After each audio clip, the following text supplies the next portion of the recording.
মায়েরা আমরা কত বোকা দেখুন, মৃতদেহ যখন দরজা দিয়ে নিয়ে যায় বলো হরি হরি বল, বলো হরি হরি বল। আচ্ছা বলুন তো, আপনিও প্রণাম করেন, উনিও করেন, আমিও করি, আর কি ভাবি বলুন তো, ও বোধহয় গেল আমি বোধহয় যাবো না, পাক্কা দেখে নেবেন। আমরা কিন্তু ভাবি ও বোধহয় গেল আমরা কিন্তু যাবো না, কিন্তু যিনি মরে গেলেন তিনি মরেন নাই, শিক্ষা দিয়ে গেলেন। কি এইদিকে আমাকে দেখে শিখে নাও, মাচাই দুলতে দুলতে চললাম, তোমার আগে সংসারে এসেছিলাম, কত সংসার করেছি, কত কর্ম করেছি, কত মরা দেখেছি, আমাকে দেখে শিখে নাও। তুমি যতই সংসারে লাফালাফি করো, একদিন সব ঠান্ডা আমার মতো এরকম করে নিতাই গৌর হরি বল বলে সবাইকে চলে যেতে হবে। খড়গপুর বলে একটা রেল স্টেশন আছে, আপনারা সবাই জানেন, তার পাশে একটা গ্রাম আছে ধারেন্দা গ্রাম। সেই গ্রামে মায়েরা দুজন স্বামী স্ত্রী বাস করতো। একজনের নাম হচ্ছে কি, একজনের নাম হচ্ছে কৃষ্ণ মণ্ডল, স্বামীর নাম, স্ত্রীর নাম দুরিকা দেবী। ভালো করে শুনবেন, স্বামীর নাম কি কৃষ্ণ মণ্ডল, স্ত্রীর নাম কি দুরিকা দেবী। স্বামী স্ত্রীতে অভাব ছিল কিন্তু স্বভাব নষ্ট হয়নি। স্বভাব কি বলুন তো, সকাল দুপুর সন্ধ্যে ভগবানের নাম করত, একাদশী করত, এইদিকে দেখেন, একাদশী করত, অমাবস্যা পূর্ণিমা করত, অষ্টমী করত, রামনবমী করত, প্রতিটি অনুষ্ঠান তারা করত। অভাব আছে কিন্তু স্বভাব ছাড়ে নাই। একদিন তার স্ত্রী দুরিকা স্বামীকে বলল, স্বামী বাড়িতে এত অভাব, একবেলা খেতে পায় একবেলা খেতে পায় না, এক কাজ করো না। বলে কি, আমাদের গ্রামের সবাই জগন্নাথ মন্দিরে যাচ্ছে, তুমি একবার জগন্নাথের কাছে গিয়ে কিছু চেয়ে নাও। স্বামী চিৎকার করে বলল, শোনো দুরিকা, আজকে বললে ভালো করলে, মন্দিরে গিয়ে ভগবানের কাছে চাইতে নাই, যে চাই স্বল্প পাই, আর যে চাই না এত পাই ভাবতেই পারি না। মায়েরা মন্দিরে গিয়ে কোনদিন বলবেন না আমার ছেলের চাকরি দাও, মেয়ের বিয়ে দাও, আমার সংসারটাকে ভরপুর করে দাও, এটা বলবেন না। কেন? একটা বাচ্চা ছেলে যদি মায়ের কাছে বারবার ঘুরঘুর করে, মা কিন্তু জানতে পারে যে বাচ্চাটা কেন ঘুরঘুর করছে। ভগবানের আরেক নাম অন্তর্যামী। তোমার কি আছে কি নাই উনি তো জানেন, আবার গিয়ে বলবেন কেন আমার ছেলের বিয়ে দাও, চাকরি দাও, মেয়ের বিয়ে দাও, কেন বলবেন? উনি তো সব জানেন। তুমি কি দেবে? ভক্তি সম্পদ দাও, উনি কৃপা সম্পদ দেবেন। খালি ভগবানকে ভক্তি দিন, আর কিচ্ছু দরকার নাই, আপনাকে দেওয়ার উনি দেবেন। একটা প্রমাণ দেখে নিন, ভগবানের সবচেয়ে প্রিয় বন্ধু ছিল সুদামা। সুদামা কৃষ্ণের কাছে 10 দিন ধরে ছিল, এত অভাব, স্ত্রী ছেঁড়া কাপড়, এমন ঘরে বাস করে চাল ফুটে জল পড়ে, কিন্তু একদিনও সুদামা বলে নাই আমার এত অভাব। কৃষ্ণ জিজ্ঞেস করেছে বারবার, সুদামা কেমন আছিস? খুব ভালো আছি। কৃষ্ণ ভক্তরা কোনদিন খারাপ থাকে না, ভালোই আছে। যতবার জিজ্ঞেস করেছে বারবার বের করবার চেষ্টা করেছে, একবার বলুক যে আমার কিছু নাই, কিন্তু সুদামা বারবার বলেছে আমি খুব ভালো আছি, কোনো অসুবিধা নেই, আমি খুব ভালো আছি। কৃষ্ণ মনে মনে ভাবছে এইটাই তো আমি চাই, আমার কাছে কেউ অভাবের কথা বলুক, আমি চাই না, আমি তো জানি ওর কি আছে না আছে।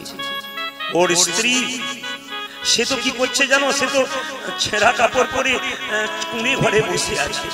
তবে সুদামা তুই যখন বাড়ি ফিরে যাবি তখন দেখবি কি হয়। তোর স্ত্রী যে ছেঁড়া কাপড় পরে বসে আছে না, গিয়ে দেখতে পাবি তোর স্ত্রী রাজরানী সেজে বসে আছে, আর ছোট কুঁড়ে ঘরটা দেখবি অট্টালিকা হয়ে গেছে। মায়েরা ভগবান যখন কাউকে দেয় তখন অনেক করে, আর যখন নেয় তখন নিতাই গৌর হরি বল। এই জন্য পেয়ে গেলে কেউ অহংকার করবেন না। দিয়ে ধন দেখে মন, কেড়ে নিতে কতক্ষণ। চণ্ডী বাবু আমাকে বলছিলেন সন্ধ্যাবেলা, প্রদীপ বাবু কয়েকজন ভক্ত বসে আছে, কই ভক্ত নেই তো? আমি বললাম যারা প্রকৃত ভক্ত তারা ঠিক জায়গাতে সঠিক সময়ে চলে আসবে। আস্তে আস্তে আস্তে আস্তে আপনার আসরটাকে পরিপূর্ণ করে দিয়েছেন। যারা ভগবানের প্রেমিক, যারা ভগবানকে ভালোবাসতে জানে, তারা সঠিক সময়ে সঠিক জায়গায় পৌঁছে যায়। মায়েরা দুরিকা খুব চালাক, স্বামীকে বলল এই যে তোমাকে জগন্নাথ মন্দিরে কিছু চাইতে হবে না, একবার তো জগন্নাথ ধাম দর্শন হবে, তীর্থ ধাম দর্শন হবে, যাও তুমি একবার ঘুরে এসো। চাইবো না কিন্তু, আরে কিছু চাইতে হবে না, তুমি যাও না একবার। মায়েরা সকলে মিলে জগন্নাথ মন্দিরে যাচ্ছে, গ্রামের ভক্তগণ, আর পেছন পেছন কৃষ্ণ মণ্ডল তাদের সঙ্গে যাচ্ছে। শর্ত করেছে কিচ্ছু চাইবে না, যাচ্ছে আপনারাও চলুন। জগন্নাথ ধাম কি, আপনাদের বেশি দূর নাই, কাছে। জগন্নাথ ধাম কি, যেতে যেতে গাইছে জয় জগন্নাথ জয় জগন্নাথ জয় জগন্নাথ জয় জগন্নাথ জয় জগন্নাথ জয় জগন্নাথ জয় জগন্নাথ জয়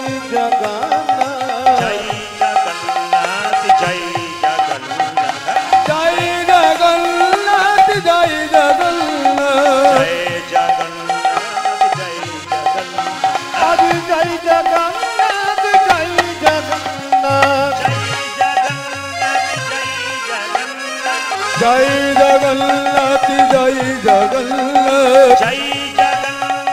জয় জগন্নাথ আজ জয় জগন্নাথ জয় জগন্নাথ জয় জগন্নাথ জগন্নাথ দেবী কি জয় জগন্নাথ দেবী কি জয় বাবা। এবার বলুন তো মায়েরা, জগন্নাথের চোখ গোল না পটল চেরা? জোরে বলবেন। সবাই দেখেছেন ছবিতে, যদি কেউ কাছে না দেখতে পেরেছেন আসতে। আচ্ছা মায়েরা, জগন্নাথ দেবের মন্দিরে গিয়ে দেখবেন খিচুড়ি ভোগ দেওয়া হয়। জোরে বলুন হ্যাঁ না না, জোরে বলবেন। আচ্ছা এতজন কীর্তন শুনছেন এতদিন ধরে, একজন বলতে পারবেন এই খিচুড়ি ভোগের প্রসাদটা প্রথম কে চালু করেছিল? আপনাদের কারো জানা আছে? আজকে তত্ত্বের মাধ্যমে জানাবো। প্রত্যেকদিন কীর্তন শুনবেন আসতে। আপনাদের কাছে বিচার রইল, আপনারা আজ শুনবেন, কাল শুনবেন, গতকাল শুনেছেন, পরে আবার শুনবেন। আপনাদের কাছে একটা কথা বলা রইল, আপনারা বিচার করবেন যে আমি যে 3 দিন কীর্তন শুনলাম কার কাছে কি পেলাম, আমি কি শিখে গেলাম। হরে কৃষ্ণ। আসলে যে বসলাম তো কার কাছ থেকে কি শিখে গেলাম। প্রত্যেকের জনের কাছ থেকে প্রত্যেক রকম শিখবেন। কার কাছ থেকে কি পেলেন এই হিসাবটা কিন্তু পরে আপনাদের হবে, যে আমি কার কাছ থেকে কি পেলাম।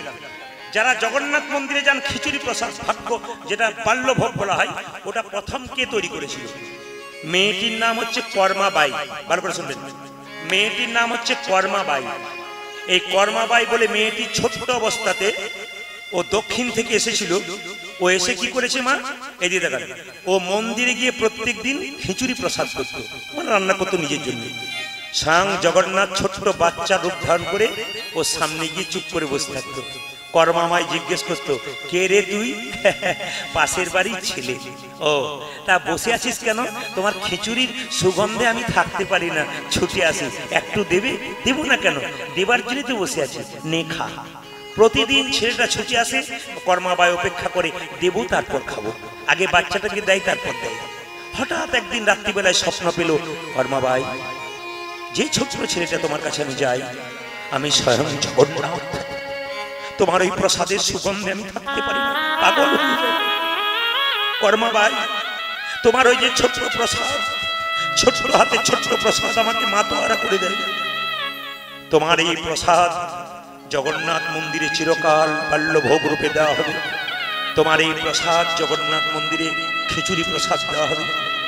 কর্মাবাই ওই মেয়েটি কতদিন বেঁচে ছিল জানেন? মাত্র 19 বছর বেঁচে ছিল। অনেকে প্রশ্ন করবেন, প্রদীপ বাবু জগন্নাথের যে এত ভক্ত, সে 19 বছরে মারা গেল কেন? এখানে তত্ত্ব বলছে, গাছে যে ফুলটা সুন্দর ফুটে আছে সেইটাই তো আগে গোবিন্দ সেবায় লেগে যায়। ভক্তের সেবায় কারা লাগে? ভগবানের সেবায় ভক্তই তো লেগে যায়, বয়সের কোনো ব্যাপার নাই। এইদিকে তাকাবেন, একজন কৃষ্ণ ভক্ত যদি 10 বছর বাঁচে, 1000টা ভক্ত তৈরি করে দিয়ে যাবে। আর একজন অভক্ত মানুষ যদি 100 বছর বাঁচে, ও আরো 2000টা অভক্ত তৈরি করে দিয়ে যাবে। ওই জন্য কৃষ্ণ ভক্তের বাঁচার দরকার আছে। 10 বছর বাঁচলে ও সুগন্ধে দেখবেন আরো ভক্ত বেঁচে যায়। লক্ষ্য করুন মায়েরা, জগন্নাথ মন্দির থেকে রথ বেরিয়ে সবাই লক্ষ্য করবেন, কর্মাবাইয়ের সমাধি ওখানে দেওয়া হয়েছিল। ওই জায়গায় রথটা থেমে যায়। এসে কেন? আগে কর্মাবাইকে জগন্নাথ দর্শন করে তারপর ওখান থেকে বেরিয়ে যায়। তাহলে কর্মাবাইকে কত ভালোবাসতো মায়েরা। জগন্নাথ মন্দিরে একটা কাহিনী আছে, আপনারা সবাই জানেন কিনা জানি না। একজন বুড়িমা প্রত্যেকদিন বেগুন তুলতো আর জগন্নাথের গুণগান গাইতো। যখন গাইতো তখন স্বয়ং জগন্নাথ মন্দির থেকে এসে ওই বেগুন গাছে ছোপে বসে বসে ওর কণ্ঠে গান শুনতো। তাকাবেন সবাই, ওর কণ্ঠে গান শুনতো। একদিন কি হলো জানেন?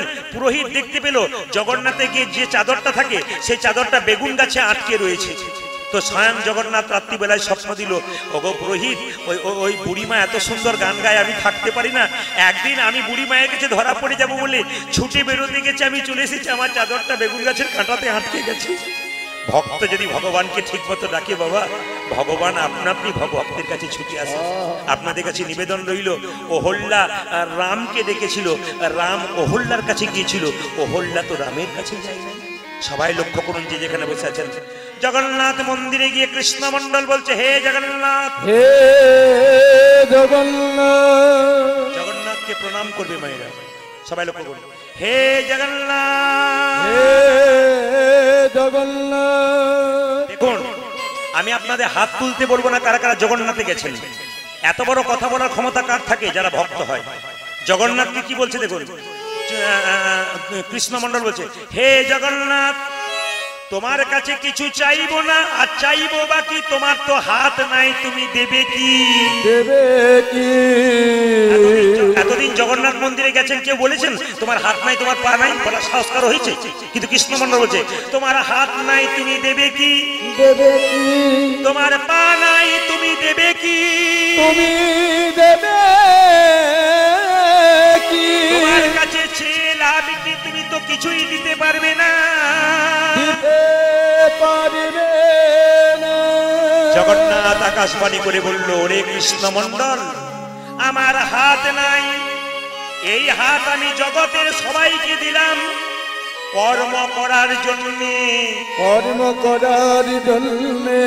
আমার পা নাই, এই পা তোদেরকে দিলাম কর্ম করতে গেলে এক জায়গা থেকে অন্য জায়গা যেতে হবে বলে।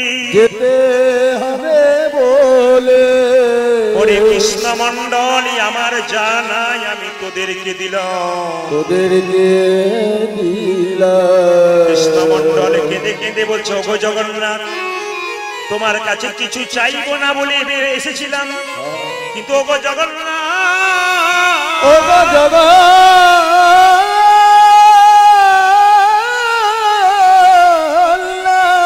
লোকে তোমার কাছে গাড়ি বাড়ি টাকা পয়সা ধন দৌলত চাই, কিন্তু আমি এমন একটা জিনিস চাইবো কেউ চাই না। কেউ চাই না। আমি কি চাইবো জানো জগন্নাথ? আমি গাড়ি চাই না, বাড়ি চাই না, টাকা চাই না, পয়সা চাই না। আমায় কি দেবে জানো?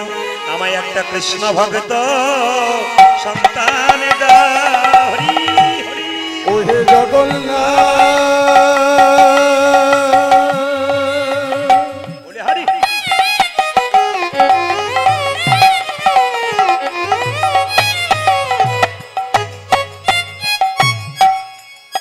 ওহে জগন্নাথ,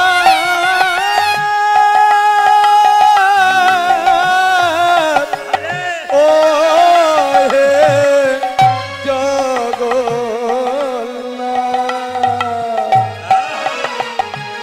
মায়েরা, দরখাস্তের বয়ান যদি ভালো হয়, পারমিশন তাড়াতাড়ি হয়।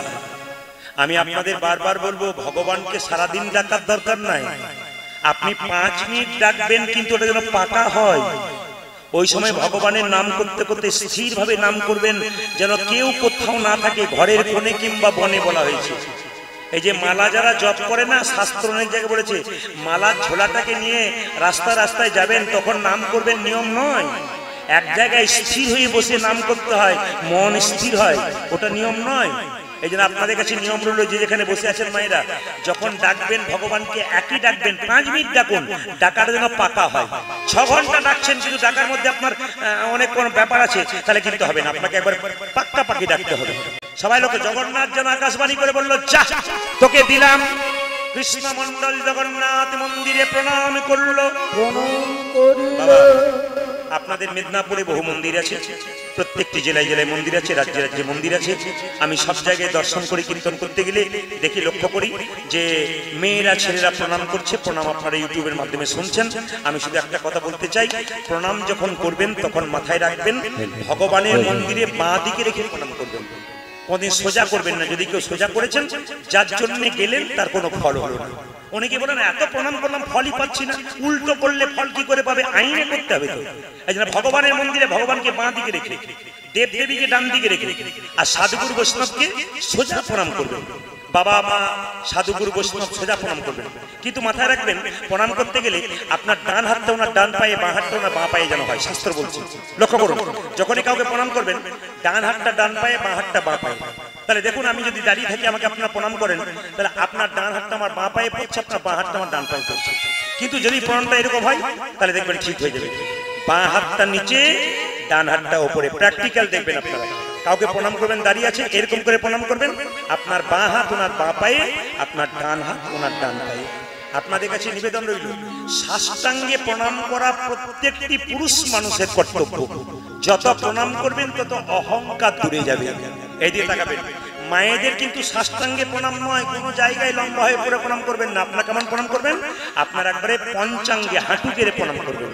একজন প্রশ্ন করেছে আমাকে যে পায়ে কেন প্রণাম করব? হাতে করতে পারি, মাথায় করতে পারি, তাহলে পায়ে কেন করব? সবাই শুনে নিন, মেয়েদের পেটে যখন বাচ্চা থাকে, আমরা যখন মায়ের পেটে থাকি, ভগবান 7 মাস বয়সে আমাদের দেখা দেয়। মায়েরা আপনারা হিসাবটা করে দিতে পারবেন, মাথাটা নিচের দিকে, পাটা উপর দিকে থাকে, তাহলে ভগবান কোথায় বসবে যদি আমাদের দেখা দেয়? পায়ে বসবে না মাথাতে বসবে? জোরে বলুন, কোথায় বসবে?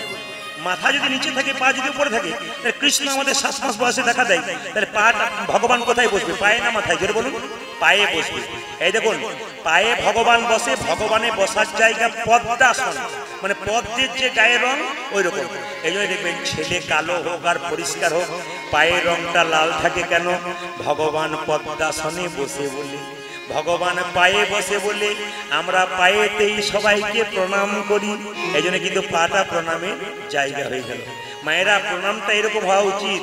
কৃষ্ণ এরকম করে দাঁড়িয়ে আছে, বাঁকা, ত্রিভঙ্গ বাঁকা। লোকে বলছে কৃষ্ণ তুমি বাঁকা, কৃষ্ণ বললো আমি বাঁকা নয়, তোরা বোকা, প্রণামটা উল্টো করবি, তাই উল্টে দিয়ে বসে আছি। ভগবান উল্টে দিয়ে বসে আছে। এই জন্য মায়েরা, প্রণামের নিয়ম আছে। কৃষ্ণমণ্ডল প্রণাম করেছে, আর প্রণাম করে বেরিয়ে গেল কোথায়? নিজের বাড়ির দিকে। কোথায়?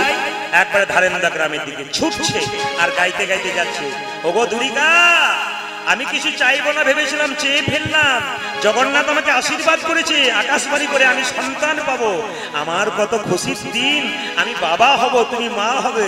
গাইতে গাইতে যাচ্ছে, যশোদার দুলাল তুমি বজের রাখাল, বৃন্দাবন মান যশোদার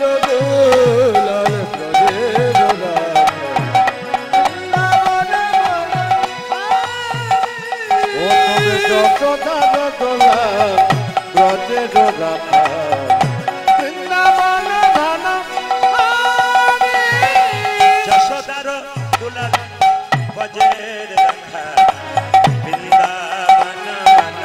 মান তুমি যশোদার দুলাল ব্রজের রাখাল, বৃন্দাবন বনহারি। ভক্তিমতী মায়েরা, খুব দামি দামি কথাগুলো শুনবেন। কীর্তন করার সময়, কীর্তনের লীলা তৈরি করার সময় গুরুদেব আমাদেরকে দেন, কিন্তু আমরা বেছে বেছে বের করি কোন জায়গায় কোনটা ঢোকালে মানুষের উপকার হয়। আপনার টাকা পয়সা আছে, তীর্থস্থানে যেতে পারছেন না, হতে পারে? এইদিকে দিকে, আপনার টাকা পয়সা আছে, আপনি তীর্থস্থানে যেতে পারছেন না, নাই বাবু? আপনার টাকা পয়সা নেই, আপনি তীর্থস্থানে যেতে পারলেন না, তাই কি তীর্থের ফল পাবেন না? ধরুন আপনার বৃন্দাবন যাওয়ার ইচ্ছা ছিল, যেতে পারলেন না, কাজের তাগিদে পয়সা আছে যেতে পারলেন না, কিংবা পয়সা নেই যেতে পারলেন না, তাহলে কি আপনি বৃন্দাবনের ফল পাবেন না? বলছে পাবেন। কি করে পাবেন? মন দিয়ে শুনবেন।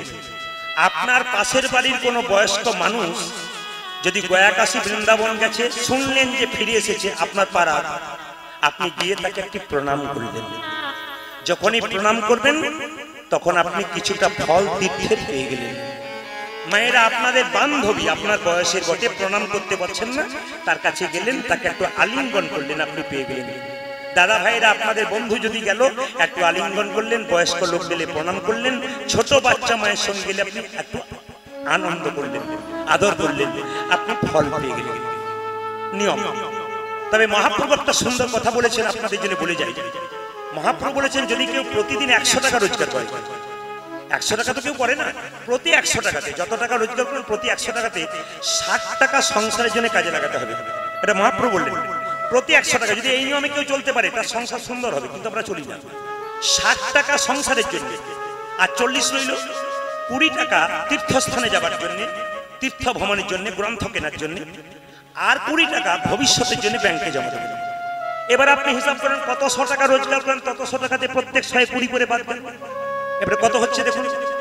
যদি করতে পারেন, সবচাইতে লজ্জার ব্যাপার, 50 টাকা সিগারেট খেয়ে নেয়, তবু 20 টাকা কেউ ভগবানের নামে রাখে না, এটা লজ্জার ব্যাপার। যদি এভাবে কেউ রাখতে পারে, তার সংসার সুন্দর হতে পারে। দুর্গা দেবী যখন দেখলো স্বামী ফিরে এসেছে, আরে আরে তুমি ফিরে এসেছো স্বামী, দেখি দেখি দেখি দেখি দেখি, পাটা ধুইয়ে দি। স্বামীর পাটা ধুয়ে প্রণাম করলো। মায়ের প্রতিদিন নিয়ম হচ্ছে, স্ত্রীর কর্তব্য স্বামীর পা ছুঁয়ে একবার প্রণাম করা। ভগবান নিজের মুখে বলেছে, রাসলীলার সময় দেখবেন সমস্ত ব্রজগোপীরা চলে যাচ্ছে কৃষ্ণের কাছে। কৃষ্ণ একটা কথা বলেছিল, আচ্ছা তোমাদের পতিদেরকে তোমরা বলে এসেছো? ঘরের প্রতিকে বর্জন করে না বলে যদি আমার কাছে কেউ আসে তবে তোমার কৃষ্ণ ভজন বেকার হয়ে যাবে। যাও তুমি ফিরে যাও পতির কাছে। সবাই লক্ষ্য করুন মায়েরা, এই জন্য স্বামীকে প্রণাম করতে সকালবেলা। আচ্ছা, আপনারা যারা এতজন কীর্তন শুনতে এসছেন, কে কে সকালে স্বামীকে প্রণাম করেন? হাত তুলে দেখান দেখি। দাদারা মনে মনে ভাবছেন একবার দেখবেন বাড়ি প্রণামকে দু একজন তুলে ফেলেছিল, তারপর দেখলো আমাদের পাড়া থেকে যে এসছে তুলে নাই, দরকার নেই। না না, এইদিকে তাকাবেন। স্বামীকে সকালবেলা এইদিকে আমি পরশু তারিখে যেখানে গাইছিলাম, একজন মহিলা আসরের সামনে এসে বললো, দাদা প্রদীপ বাবু আপনার আমি প্রচন্ড ফ্যান। বলে কেন? রাত্রি নাই দিন নাই আমি একটা চাকরি করি, গাড়িতে যেতে যেতে মোবাইলে শুনছি, রাত্রিবেলায় ঘুম না এলে আপনারটা আমার ওষুধ হয়ে যায়। কেন? এটা শুনলে আমার ঘুম চলে আসে। কিন্তু আপনার সব কথা রাখতে পারলাম, ওই কথাটি রাখতে পারলাম না, স্বামীকে প্রণাম করবো না। বলে করবেন না কেন? বলে আপনার খবর জানা নাই। বলে কেন? আমার স্বামী আমার বাবার কান মূলে 10 লাখ টাকা নিচে প্রণাম আমি করবো না। ওটা একটা দামি কথা বটে। যাই হোক, তা আমি আপনাদের বলে যাই, কাল সকাল থেকে সবাই স্বামীকে প্রণাম করবেন কীর্তন শুনে। আর দাদা ভাইরা সব পাগুলো একটু ধুয়ে মুছে শোবেন, আপনাদের কাল সকালে প্রণাম হবে। এইদিকে আসলে মায়েরা, স্বামীর সঙ্গে আপনার সম্পর্ক কি একটু বলে যাই? হ্যাঁ বলবেন, কিন্তু যদি বুঝতে পারেন। আপনার স্বামী আপনার গুরু হয়, জোরে বলুন। এখন হ্যাঁ বলছে দাদারা, বলছে গুরু হয় না রচনা হয়, বুঝতে পারবেন। রচনা মানে আমি সেই সিনেমা রচনা বলি না, কোন রচনা মানে লেখার রচনা আর কি। আচ্ছা, আপনার স্বামী আপনার দেবতা হয়। এবার আর কেউ বলবে না, কেন হ্যাঁ বলার দরকার নাই, যদি কিছু গন্ডগোল থাকে। আপনার স্বামী আপনার ভাই হয়, আপনার স্বামী আপনার বাবা হয়, আপনার স্বামী আপনার ছেলে হয়। কথাগুলো শুনতে কেমন, কিন্তু শাস্ত্রের প্রমাণ আছে। এইদিকে শাস্ত্রের প্রমাণ আছে মায়েরা। আমি যতগুলো কথা বলবো শুনতে আপনার কেমন লাগবে, কিন্তু ভেতরে তত্ত্ব আছে। প্রমাণ দিয়ে দিই। স্বামী আপনার বাবা হয়, স্বামী আপনার ভাই হয়, স্বামী আপনার ছেলে হয়, স্বামী আপনার রোগের ওষুধ হয়, স্বামী আপনার গুরু হয়। বলেছিল কে? বিষ্ণুপ্রিয়া। নিমাই যেদিন সন্ন্যাস নেবে তার আগে রাত্রিতে প্রিয়াকে বলেছে, প্রিয়া তুমি বাপের বাড়ি চলে যাও। বিষ্ণুপ্রিয়া কি বলেছিল তখন? স্বামী এটাই তো বাপের বাড়ি, তুমি আমার বাবা। আমি আগেই বললাম, যতগুলো কথা বলবো শাস্ত্রের প্রমাণ আছে, জেনে নিন। তুমি আমার বাবা। নিমাই বলেছিল, আমি এত বড় পণ্ডিত, তোমার এটা বাপের বাড়ি নয় শ্বশুর বাড়ি, আমি তোমার বাবা কি করে হলাম? তুমি আমার বাবা, ছেলে, আমার ভাই, আমার বন্ধু সব। নিমাই বলছে, আমি এত বড় পণ্ডিত, লোকে বলে, আমি জানতে পারো, তুমি জানলে কি করে? বিষ্ণুপ্রিয়া বলছে, তুমি যেমন পণ্ডিত, আমি তো পণ্ডিতের কন্যা। আমার বাবার নাম সনাতন মিশ্র। আমাকে তো আমি জানতে হয়েছে স্বামী কখন বাবা হয়, আমি শাস্ত্র দিয়ে বুঝিয়ে দেবো। কিছু মনে করবেন না, আমার দুটি কন্যা। আপনারা অনেকে ফোন করেন, আমি জানি প্রচুর মানুষ ফোন করে। দিনের মাথায় প্রায় নাই করে 5 থেকে 700 ফোন আমার কাছে যায় প্রত্যেক দিন। কিন্তু লক্ষ্য করুন, আমি বেশিরভাগ সময় অ্যাটেন্ড করতে পারি না, ম্যানেজার ধরে। আর দ্বিতীয় কথা হচ্ছে, আমার ছোট মেয়ে মাঝে মাঝে ধরে। তো ছোট মেয়েকে প্রশ্ন করে, খুকি তুই বলতে পারবে এই জিনিসটা কি? ও কিন্তু 10টা জিজ্ঞেস করলে 5টা বলে দেবে। তা আমি জিজ্ঞেস করলাম, তুই বলিস কি করে? বলছে, বাবা তুমি যখন পড়াশোনা করো, ওই বইপত্রে যখন লাল কালি দিয়ে দাগ দিয়ে রাখো যে কোনগুলো ইম্পর্টেন্ট জিনিস সেগুলো বলবো, ওগুলো আমি আবার খুলে খুলে পড়ি। এই সব জানতে জানতে আমার হয়ে গেছে। মানে কি, যার বাড়িতে যেমন চর্চা হবে তার ছেলে মেয়ে কিন্তু সেই রকম হবে। জেনে নিন, আপনার বাড়িতে সকাল থেকে ঝগড়া হবে, তো ছেলে মেয়ে ঝগড়া শিখবে। আর আপনি তুলসী গাছে জল দেবেন, ভগবানের গীতা টিতা পড়বেন, ভগবানের নাম করবেন, আপনার ছেলে ওরকম তৈরি হবে। তো বিষ্ণুপ্রিয়া বলছে, আমি সনাতন মিশ্রের কন্যা, আমি জানতে পারলাম স্বামী কখন বাবা হয়। নিমাই বলল, বলো কখন হয়? অন্নদানে পিতা সম, রতিদানে পতি। অন্নদানে পিতা সম, রতিদানে পতি। অন্নদানে পিতা সম, রতিদানে পতি। অন্নদানে পিতা সম, রতিদানে পতি। মেয়েদের যখন বিয়ে হয় না, অন্ন জোগাড় করে কে? মা, বাবা। আর যখন বিয়ে হয়ে যায়, কে অন্ন জোগাড় করে? স্বামী। অন্নদানে পিতা সম, রতিদানে পতি। অন্নদানে পিতা সম, রতিদানে পতি। ছেলে কখন হয়? পিণ্ডদানে পুত্র সম, অগতির গতি। পিণ্ডদানে পুত্র সময় গতির গতি। পিণ্ডদানে পুত্র সম, অগতির গতি। পিণ্ডদানে পুত্র সময় গতির গতি। আমি স্ত্রী বেঁচে আছে, আগে স্ত্রী মরে গেল, ছেলে মেয়ে নাই, পিণ্ড দেবে কে? স্ত্রী। ছেলে মেয়ে বেঁচে নাই, স্বামী স্ত্রী বেঁচে আছে, ছেলে মেয়ে নাই, তাহলে স্ত্রী আগে মারা গেল, পিণ্ড দেবে কে? স্বামী। পিণ্ডদানে পুত্র সম, অগতির গতি। পিণ্ডদানে পুত্র সময় গতির গতি। আবার উপদেশে গুরুতুল্য, সেবাতে দেবতা, রোগেতে ও রাজা রগতে আসু দশম বিপদেতে ভাত ও রগতে আসু দশম বিপদেতে ভাত প্রতিপুত্র প্রতিপিতা আরে প্রতিপুত্র প্রতিপিতা প্রতিপুত্র প্রতিপিতা ও গো প্রতিপুত্র প্রতিপিতা হলো পরম দেবতা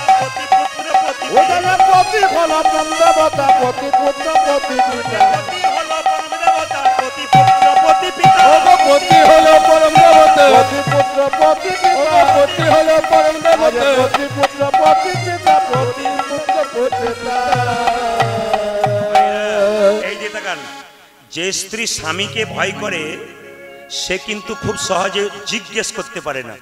দুরিকা দেবী স্বামীকে খুব ভয় করে, তো বলছে স্বামী জগন্নাথের কাছে গিয়েছিলে কেমন দেখলে গো, মানে জিজ্ঞেস করতে চাইছে কিছু চাইলে কিনা, বলতে পারছে না ডাইরেক্ট, কি বলছে কেমন দেখলে গো, বলছে খুব সুন্দর দেখলাম গো, দারুণ দেখলাম, হাত নাই পা নাই কিন্তু দেখলে তোমার মাথা খারাপ হয়ে যাবে, জগন্নাথ দেবকে দেখলে তোমার। জানো দুরিকা কি, আমি গিয়েছিলাম একটা গন্ডগোল করে ফেললাম, কি তোমাকে যা কথা দিয়েছিলাম কথা রাখতে পারলাম না, বুঝতে পারলাম না, বলছে তোমাকে কথা দিয়েছিলাম কিছু চাইবো না কিন্তু গিয়ে একটা জিনিস চেয়ে ফেলেছি। হ্যাঁ গো, কি কি কি কি কি কি কি কি কি চেয়েছো, কি চেয়েছো বলো বলো কি চেয়েছো, একটি কৃষ্ণ ভক্ত সন্তান চেয়ে ফেললাম। বাহ! দুরিকা দেবী আছাড় খেয়ে স্বামীর পা ধরে বলল, স্বামী সাধুগুরু বৈষ্ণবের মুখে শুনেছিলাম জগন্নাথ দেব অন্তর্যামী, সে মন্দিরে গিয়ে বলুক আর ঘরে থেকে বলুক অন্তরের কথা শুনতে পাই। তুমি যেদিন থেকে জগন্নাথ মন্দিরে গিয়েছিলে প্রতিদিন স্নান করে ভগবানকে বারবার প্রার্থনা করতাম, প্রভু কিছু চাক, গাড়ি বাড়ি টাকা পয়সা নয়, একটা কৃষ্ণ ভক্ত সন্তান চাক। এ সমাজে যে মেয়ের বাচ্চা হয় না তার যে কি কষ্ট সে ছাড়া কেউ বোঝে না। আমি যে মা হতে পারি নাই, আমি যে মা হব এইটাই তো। হ্যাঁ গো, জগন্নাথ দেব সন্তান দেবে তো? আরে বাবা বলেছে তো, আকাশবাণী করলো, আমি যেন শুনতে পেলাম, বললো তোর মনের ইচ্ছা পূর্ণ হবে। আপনাদের কাছে নিবেদন রইল বাবা, প্রতিদিন নামাবলী গায়ে নিয়ে স্বামী স্ত্রীতে কৃষ্ণ নাম করতেন। এক ব্যক্তি আমাকে এখানে প্রশ্ন করেছেন গান করতে আসার সময় আমার বাসায়, প্রদীপ বাবু অনেক তত্ত্ব তো বলেন, এই নামাবলীটা যে গায়ে নেয় এটা নামাবলী নয়, এটা যেটা আপনারা দেখতে পাচ্ছেন আসামের চাদর। আপনারা যেমন নামাবলী নিয়ে কীর্তন শুনতে আসেন, ওনারা কিন্তু কীর্তন শুনতে আসে এই চাদরটাকে নিয়ে। আসামের আসরগুলো আমার দেখবেন, প্রতিটি আসরে ভক্তগণ বসে আছেন, মায়েরা বসে আছেন, সব কিন্তু এরকম চাদরগুলোকে নিয়ে চুপচাপ বসে আছেন। তো জিজ্ঞেস করা হয়েছিল এইটা এমনি করে নিলেন কেন? মায়েরা গলায় কাপড় দিয়ে আপনারা ভগবানের ভজন করেন, তুলসী মন্দিরে জল দেন, বৈষ্ণবগণ এই কাপড়টা এখানে নেয় কেন নেয়? এই যুক্তি আছে, এর নাম হচ্ছে বিনয়ী ভাব। বিনয়ী ভাব। আমার মা মারা গেলেন, সবার প্রসাদ হচ্ছে, সবাইকে সেবা করানো হচ্ছে, আমাকে একজন বলছে প্রদীপবাবু গিয়েছিলেন? আমি কোথায়, একটু গলায় কাপড় দিয়ে যেতে হয় যে, বললাম গিয়েছিলাম। আসলে আমি গিয়েছিলাম, বাবা সেবা ঠিক হচ্ছে তো? হ্যাঁ খুব ভালো। বাবা সেবা ঠিক হচ্ছে? খুব ভালো। সেবা ঠিক হচ্ছে মানে গলায় কাপড় দিয়ে বললে যদি খাবারে লবণও হয়ে যায় আপনি কি বলেন? না না না খুব ভালো আছে, মানে কি বিনয়ী ভাবটা দরকার। যদি হও নিচু তবে পাবে কিছু। একটা সোনার কলসি যতই দামি হোক, একটা গ্লাসের কাছে তাকে মাথা নিচু করতে হয়। আপনি কয়েকশো কোটি টাকার মালিক হতে পারেন, কিন্তু বৈষ্ণবের চরণে যদি মাথা নিচু না করতে পারেন আপনার জীবনে কোনোদিন কোনো দামই থাকবে। ওই জন্য বাবা বারবার নিবেদন রইল, নিচু হতে শিখুন। এই যে তাকাবেন, যত নিচু হবেন তত পাবেন। যে গাছে ফল ধরে সেই গাছটা উঁচু দিকে যায় না মা, নিচে দিকে যায়। যিনি জ্ঞানী ব্যক্তি তিনি উগ্র হন না, তিনি নিচের দিকে যান। যিনি ভক্ত তিনি নিচের দিকে যান। এখানে অনেক ভক্ত দাঁড়িয়ে আছেন, বসে আছেন, কিন্তু দেখুন মুখের মধ্যে কত সুন্দর প্রেম ভাব, ভক্তি কীর্তন শুনছে। এই নামাবলীর জন্ম কোথা থেকে হলো? এই যে আপনারা নামাবলী নেন, মায়েরা তো একটা গায়ে উন্নি নিয়েছেন, কিন্তু নামাবলী দেখবেন রাম নাম লেখা থাকে, হরে কৃষ্ণ নাম লেখা থাকে। ওই নামাবলীটার জন্ম কোথা থেকে হলো একটু সবাই জেনে নিন। ভক্ত বসে আছেন, আমি দেখতে পাচ্ছি, উনি আমাকে প্রশ্ন করেছেন, উত্তরটা আমি দিয়ে দিই, উনি শুনবার অপেক্ষায় আছেন। আমি বলে দিই নামাবলী কোথা থেকে সৃষ্টি হলো, মন দিয়ে শুনবেন মায়েরা। এই দিয়ে তাকাবেন, রাবণের সঙ্গে রামের যখন যুদ্ধ হচ্ছিল তখন রাবণ এক এক করে সব সৈন্য হারিয়ে ফেললো। চোখের জলে ভেসে গালে হাত দিয়ে রাবণ কাঁদছে। বিভীষণ চলে গেল রামের পক্ষে, কিন্তু বিভীষণের একটি মাত্র ছেলে ছিল, তার নাম তরুণী, মাত্র 5 বছর বয়স। এসে কি করলো জানেন? রাবণকে বলছে, জেঠু ও জেঠু, এই দেখো তুমি কাঁদলে আমার ভালো লাগে না, কাঁদো কেন বলো তো, তোমার চোখ থেকে জল পড়ে কেন, কাঁদো কেন? বাবা আমি কি এমনি এমনি কাঁদছি? আমার কাঁদার কারণ আছে। আপনার মেদিনীপুরে দেখবেন, লক্ষ্য করবেন সব জায়গাতেই জেঠুর প্রতি ভাইপোর প্রেম একটু আলাদা থাকে। আর ভাইপোরা দেখবেন বাবার চাইতে জেঠুকে খুব শ্রদ্ধা করে, খুব প্রায় জায়গাতে দেখবেন, বেশিরভাগ ক্ষেত্রে। জেঠু জেঠু কি কাঁদো কেন? বাবা আমি যে হেরে গেলাম রে, প্রতাপশালী রাবণ হেরে গেল রামের কাছে। আমি জ্ঞানী রাবণ লোকে বলে, কিন্তু আমি হেরে গেলাম কেন? জেঠু কেঁদো না, বিভীষণ তো চলে গেছে, মানে তরুণী ছোট্ট ছেলে বলছে বাবা তো চলে গেছে, আমি তো আছি। এসো তোমার চোখে জল মুছে দিই। আমি যুদ্ধ করব। তুই? হ্যাঁ আমি রামের সঙ্গে যুদ্ধ করবো। জেঠু চুপ কর, তুই বাচ্চা ছেলে যুদ্ধ করবি কি করে? আমি যুদ্ধ করব। বড়দের আশীর্বাদ যদি ছোটদের মাথায় থাকে সবসময় জিতে যায়। জেঠু তুমি আশীর্বাদ করে দাও যেন রামের সঙ্গে যুদ্ধে জিতে যায়। রাবণ সঙ্গে সঙ্গে বলল, ওরে তরুণী, কুম্ভকর্ণ 6 মাস ঘুমোয়, 6 মাস জেগে থাকে, সে পারলো না, তুই পারবি কি করে? ওকে বললাম জেঠু বড়দের আশীর্বাদ মাথায় থাকলে ছোটরা সব পারে। আশীর্বাদ দাও। এই দিতে চা চা, তোকে আশীর্বাদ দিয়ে দিলাম, তুই রামের সঙ্গে যুদ্ধ করবি। আচ্ছা মায়েরা, একজন হাত ধরে বলতে পারবেন আপনার ছেলে যদি যুদ্ধে যেতে চায় কোন মা যেতে দেয়? জোরে বলবেন, কোন মা যেতে দেয়? আপনার ছেলে আর্মিতে চাকরি করে, যদি খবর পেয়ে গেলেন যে আপনার ছেলের আজকে দেশে দেশে যুদ্ধ হচ্ছে, আপনার খাবার বন্ধ হয়ে যাবে, কিন্তু আপনি ভগবানের যে প্রার্থনা করবেন যেন খোকা না যায়, যেন বেঁচে যায়। কিন্তু তরুণীর মা সরমা কেমন দেখুন, সরমাকে প্রণাম করে বলল, মা কি আশীর্বাদ করো। কি জন্য আশীর্বাদ করবো? আমি যুদ্ধে যাব। না না, তুই যুদ্ধে যেতে পারবি না। কোথায় যুদ্ধে যাবি? মা পৃথিবীতে কেউ যার সঙ্গে যুদ্ধ করে না, আমি তার সঙ্গে যুদ্ধ করব। কার সঙ্গে? রামের সঙ্গে। মায়েরা তাকান আমার দিকে। রামের সঙ্গে? হ্যাঁ রামের সঙ্গে যুদ্ধ করবো আমি, তুমি আশীর্বাদ করো আমায়। রামের সঙ্গে যুদ্ধ করবি?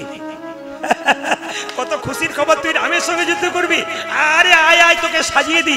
মা পৃথিবীতে কোনো মা তার ছেলেকে যুদ্ধে যেতে যায় না, তুমি যেতে দেবে কেন? মনে মনে সরমা বলে, বাবা রাক্ষস কুলে জন্মগ্রহণ করে তো পাপ করেছিস, যদি রামের চরণে আমার সন্তান যায় তোর জন্য তো আমারও পাপ থেকে মুক্তি পেয়ে যাবো খোকা, তুই রামের সঙ্গে যুদ্ধ কর। তবে লিখে দাও, লিখে দাও, লিখে দাও আমার শরীরে রাম নাম লিখে দাও। রাম নাম লিখে দাও, সারা শরীরে রাম নাম লিখে দাও।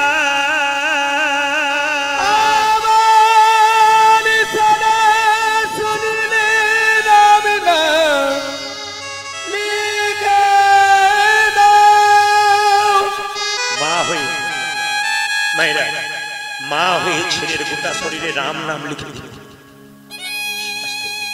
সরমা একটা হলুদ কাপড় পরেছিল, এদিকে তাকাবেন, এটা আমি ধরুন হলুদ কাপড় ধরে নিয়ে, সাদা লাল তো, এটা হলুদ ধরুন। সরমা একটা হলুদ কাপড় পরেছিল, আশীর্বাদ দেবো বাবা তোকে, এই দেখ যে জন্য তুই যাচ্ছিস তোর মনের ইচ্ছা পূর্ণ হোক। হলুদ কাপড়টা কেটে সরমা নিজের ছেলের মাথায় বেঁধে, তাকানো সবাই তাকাবেন, নিজের ছেলের মাথায় যখন সরমা বেঁধে দিয়েছে, বাবা এটা আমার আশীর্বাদ, এটা তুই খুলবি না, তোর মাথায় বেঁধে দিলাম, যুদ্ধ করতে। দাঁড়াও মা, তুমি আমায় হাসি মুখে বিদায় দিচ্ছ, দিলাম তো হাসি মুখে, তুই যুদ্ধ কর ভগবানের সঙ্গে।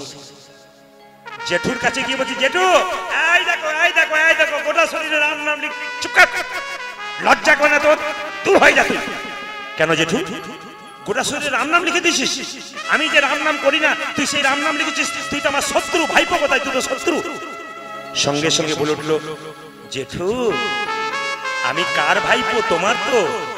শরীরে রাম নাম লিখলাম কেন বলো তো?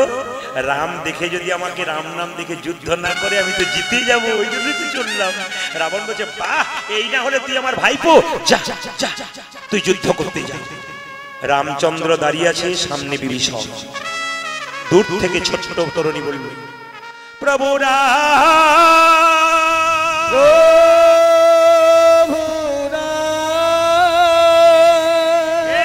প্রভু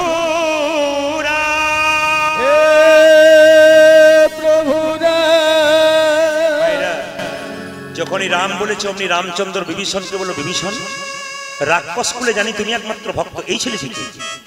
বিভীষণ চুপ করে বসে আছে। চুপ করে আছো কেন? বলো সেদিকে। প্রভু আমি কিছু বলতে পারবো না। তোমার কুলে বাস করে তোমার একটা বাচ্চা ছেলে আমাকে রাম নাম বলে রাখছে, তুমি জানো না? আমি কিছু বলতে পারবো না। সঙ্গে সঙ্গে রামচন্দ্র বলো কে তুই? আমি তরুণী। কি চাস? কি চাস? আমি যুদ্ধ করতে চাই। বাহ, তুই বাচ্চা ছেলে যুদ্ধ করবি? আরে তোর বয়স আমার ছেলে আছে, আমি ছেলে হয়ে বাবা হয়ে ছেলের সঙ্গে যুদ্ধ করবো না? আমি করতে পারবো না। তবে বলে দাও রামচন্দ্র, তুমি হেরে গেলে। কত চালাক দেখুন ছেলেটা। আমি তোমার সঙ্গে যুদ্ধ করবো না, কোনো অসুবিধা নাই, তুমি শুধু বলে দাও তুমি হেরে গেলে, ব্যাস আমি চলে যাবো। রাম বলছে তাই বা কি করে বলবো, তবে যুদ্ধ কর। মায়েরা তরুণী বান ছুড়ল, কার পায়ে পড়লো? রামের পায়ে। রাম বলল তরুণী, তুই তোর বান দিয়ে আমার পায়ে প্রণাম করলি, কেউ যদি প্রণাম করে তাকে আশীর্বাদ করতে হয়। এই দেখ বাবা, আমি তোকে আশীর্বাদ করলাম। বান ছুড়ে তরুণীর মাথায় মারলো। মায়ের যে কাপড়টা বাঁধা আছে না, ওই কাপড়ে গিয়ে কাঁদলো। সঙ্গে সঙ্গে রামচন্দ্র বান ছুড়লো, তরুণী বান ছুড়লো। এক সময় রামের বানে তরুণীর মস্তকটা কেটে গেল। আর আকাশের উপর দিয়ে ছুটতে ছুটতে মাথাটা রামচন্দ্রের চরণে পড়ছে। প্রভু রামে রামে উলধ্বনি, প্রভু রামে রামে রাম, প্রভু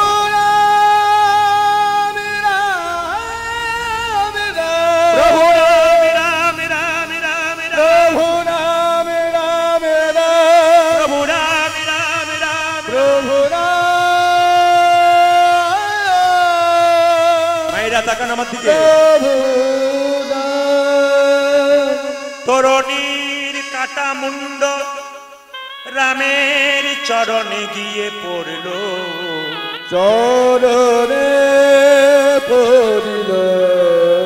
আমার দিকে তাকাবেন, দু একজন বিধায় দিকে তাকাবেন না, আমার দিকে তাকাবেন। তরুণীর কাটা মুন্ড রামের চরণে পড়ল। এই যে দেখান, মাথায় বাঁধা আছে। বলুন তো তরুণীর মায়ের নাম কি বললাম? সরমা। মাথায় বাঁধা আছে মায়ের কাপড়ের টুকরো হলুদ রঙের। তরুণী মাথাটাকে উঠালো। তরুণী যেই না তরুণীর মাথাটাকে রামচন্দ্র ধরেছে, রক্ত পড়ছে হাত থেকে। সঙ্গে সঙ্গে বিভীষণকে জিজ্ঞেস করছে, বিভীষণ কে এই সন্তান? দেখো দেখো আমার দিকে কেমন তাকাচ্ছে, কাটা মুন্ড অবস্থায় কে? বলো বলো বিভীষণ, চুপ করে থাকো না। বিভীষণ বলল, প্রভু আমার একমাত্র বংশের প্রদীপ, আমার সন্তান তরুণী। চুপ করো। তুমি বাবা হয়ে দেখতে পাচ্ছ আমার সঙ্গে যুদ্ধ করছো, মরবে, তবু তুমি চুপ করে আছো। প্রভু আমি তো রাক্ষস কুলে জন্ম নিয়ে অন্যায় করেছি। আমার ছেলে রাক্ষস কুলে জন্ম নিয়ে তোমার চরণ পাই, ওই জন্য বসেছিল। কখন তোমার চরণ পাই? ওরে তরুণী রে, ওরে তরুণী রে, তরুণীর কাটা মুন্ডটা নিয়ে।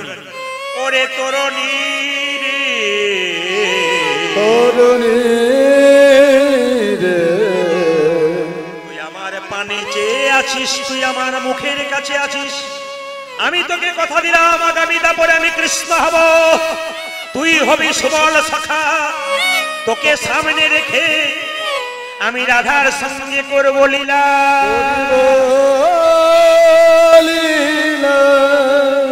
যাকে আপনারা বৃন্দাবনে সুবল সখা দেখেন, কৃষ্ণের পরম বন্ধু রাম ছিল, সেই রাম তিনি কৃষ্ণ হলেন। আর সেই কাটামুন্ড সুবল সখা। তরুণী রে, তোর মায়ের দেওয়া প্রেমের জিনিসকে আমি অবজ্ঞা করতে পারবো না। ওরে তরুণী রে, তোর মায়ের যে কাটা কাপড় হলুদ রঙের কাপড়ের উপরে তোর কাটা মুন্ড থেকে রক্ত নিয়ে রামচন্দ্র এই আঙুলে রাম রাম রাম রাম লিখে দিল। নামাবলী নামাবলী দেখতে পাচ্ছেন আপনারা? দেখেছেন? এই দিকে তাকান। নিজের হাতে রামচন্দ্র রাম রাম রাম লিখে দিল। এর থেকে জন্ম হলো রামাবলী।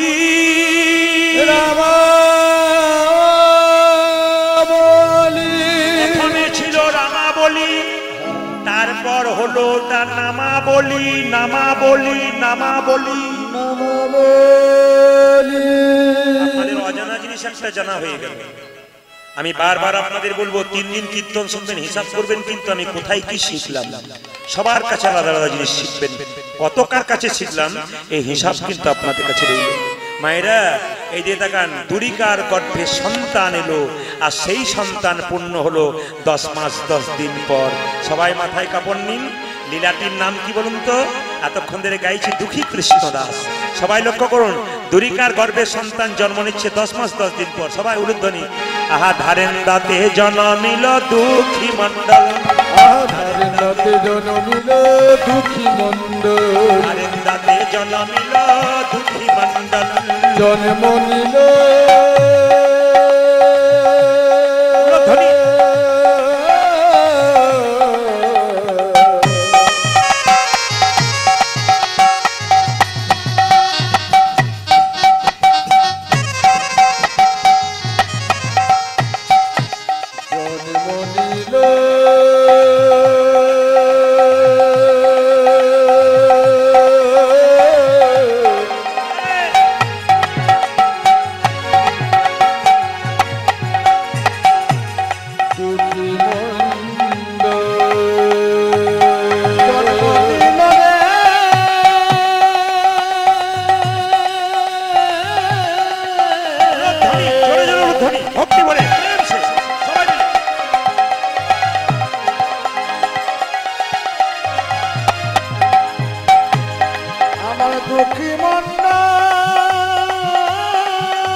গরিবের ঘরে যে ছেলে জন্ম নেয় না, লোকে কি বলে?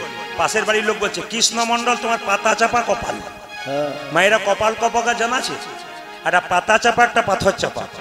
পাথর চাপা কপাল মানে 200 কিলোমিটার ঝড় দিলেও পাথর সরে না, বলে না তোর কপাল খুব খারাপ রে, পাথরের মতো কপাল, সরতে চাই না। আর পাতা চাপা কপাল কি বলুন তো? হুস করে সরে যায়। ও কৃষ্ণ মন্ডল, লোকে ছেলে চাইছে পাচ্ছে না, আর তুমি দিব্যি ছেলে পেয়ে গেলে, তোমার পাতা চাপা কপাল গো। আহা হা, পাড়া প্রতিবেশী সবাই খুব আনন্দ করছে। আচ্ছা মায়েরা কিছু মনে করবেন না, আপনার একটু জোরে বলুন, ছেলে হলে আনন্দ হয় না মেয়ে হলে আনন্দ হয়? ছেলে হলে। এখন বলছেন যে ছেলে মেয়ে সব সমান, ঘরে গিয়ে দেখবেন 3টে মেয়ের পর একটা মেয়ে হলে কি হয়। কিন্তু কিছু মনে করবেন না, এইদিকে তাকাবেন মায়েরা। এই যে আমারও তো 2টো মেয়ে, তা আমার বড় মেয়ে হোক বা ছোট মেয়ে যখন হলো, তখন আমার বাবা মাকে বললেন দুঃখ করবি না। বলে কেন?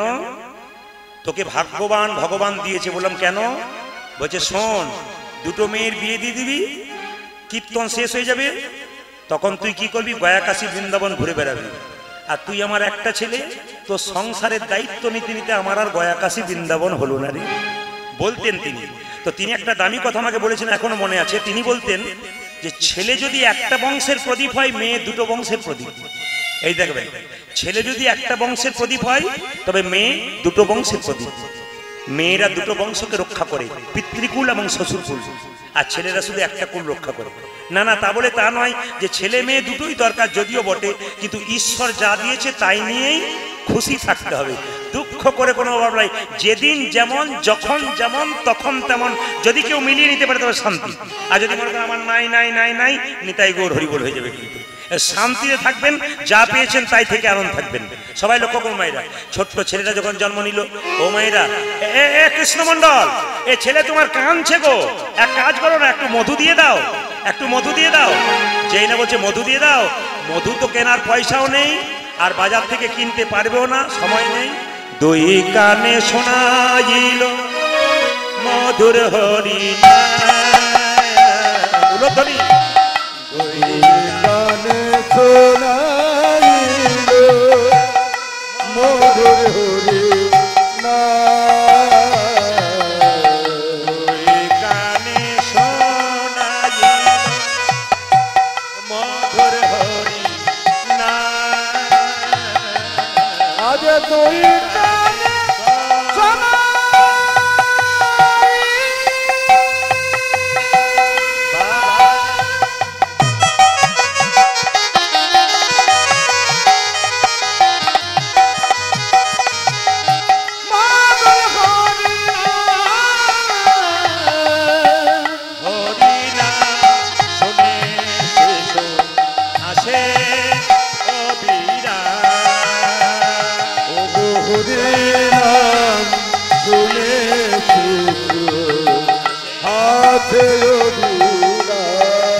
এবার একটা অবুঝের মতো কথা বুঝতে হবে আপনাদের।